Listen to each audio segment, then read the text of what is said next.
25 to 30 funeral services here every Monday through Friday, about 8 to 10 every Saturday. There are none on Sundays. The cemetery is rapidly reaching capacity. And because of that, a lot of people don't realize it, a great number of the interments here now are above ground interments of cremated remains because of the fact that space is running out. And those interments are performed in buildings like that one there you see on the hill. That's a columbarium. Columbariums have many niches or slots in them. Each niche has room for 2 urns of cremated remains. 1 urn for the veteran, one urn for the veteran's loved ones or dependents. This expansion is going to be completed in about 2 years. It's going to add about 27 acres to the cemetery and about 28,000 interment places. A lot of our guests ask, well, when will the cemetery reach capacity? The Army that runs Arlington National Cemetery estimates that's going to happen around 2040, about 23 years from now.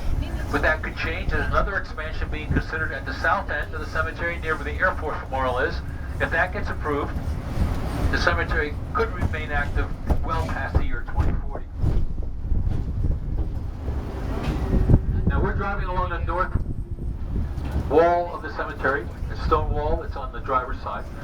And on the right, we're going past section 27 on the passenger side. Oldest section. The first military burials occurred here during the Civil War. Many African Americans buried here. 3 kinds of headstones to point out to you. See those small blocks? They're about a foot tall, about 6 inches square.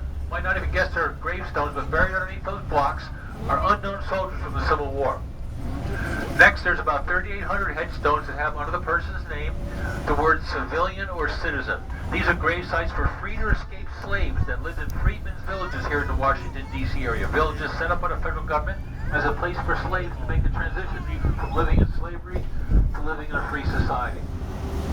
And there's about 1,500 headstones that have under the person's name 4 letters, USCT, stands for United States Colored Troops. Civil War was the first conflict when African Americans served in separate segregated units, and many of us first became aware of these units through the movie Glory. It came out back in 1989. It was about the 54th Massachusetts Infantry. It starred Denzel Washington, Morgan Freeman, Matthew Broderick, and several members of the 54th are buried in this section. If you look on the left, on the driver's side, outside the cemetery wall, that large structure is the Netherlands Carillon. Carillon is another word for a bell tower.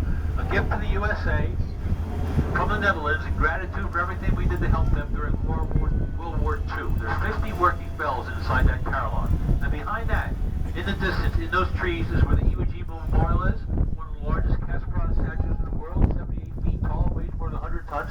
Unfortunately, at this time of the year, it's almost impossible to see from here because of the trees and the foliage.